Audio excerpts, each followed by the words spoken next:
Well, good afternoon, everyone. As is typically the case in February, we see the House hit a higher gear on the House chamber floor. As you've noticed, the calendar has increased quite a bit lately because of the large volume of bills that are working their way through the committee process. I believe we referred close to 700 bills now, and I believe there's over 800 bills filed so far this session. So we're trying. The purpose of our pace this year is to try and get as many of the House priorities under the 4G agenda and also under the agendas of each of my colleagues over to the Senate as quickly as possible and as early as possible, because we see that because of just the way the nature of the way the Senate operates much differently from the House with their rules and the filibuster option. The later you wait in session to get a priority to them, the more opportunity there is for one or two people to slow those priorities down. So our goal is to get them over as quickly as possible. I met recently with Senator Dempsey, and we had an excellent, productive conversation.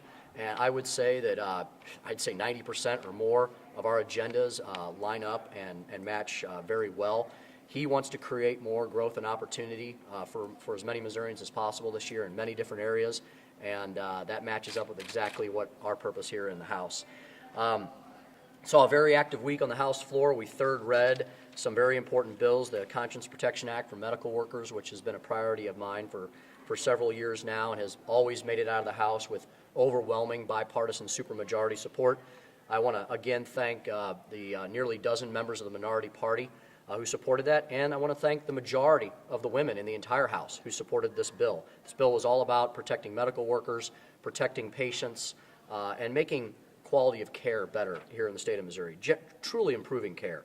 The Veterans Lottery Ticket Bill has been a priority of Representative Sheila Solon, and as you heard, many of those on the House floor on both sides of the aisle doing all we can for veterans.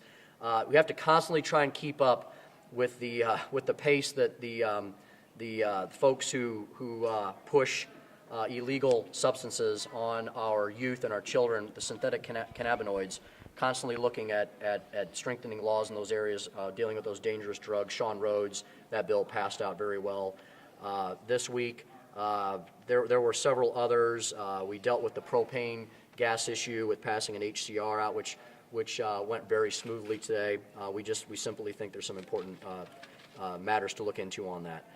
There's other priorities moving well through committees, including the worker freedom bills, which are supported, I believe, by a strong majority of the caucus.